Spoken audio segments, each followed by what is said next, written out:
Ganito. Total wala namang nag doon kahapon sa pinaraffle ko na badya. Dito na lang, mag-Gcash na lang tayo. 100 pesos sa Gcash. Ilagay niyo yung air filter. Tatatlo lang yung wala pa lang nag-comment. Ano lang siya, tributes, tatlo lang yung sumilip. Walang nag-comment yung pangalan nila. Siguro mga walang motor yun na bagya.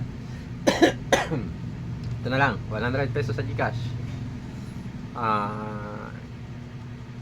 Lagay nyo lang sa, sa comment, dyan sa comment yung Gcash number nyo.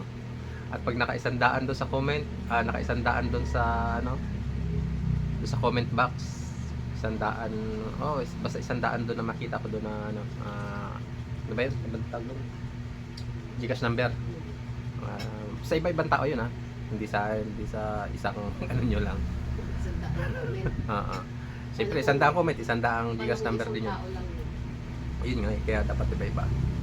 Tapos mamili ako doon, i-raffle ko yun, i-video ko.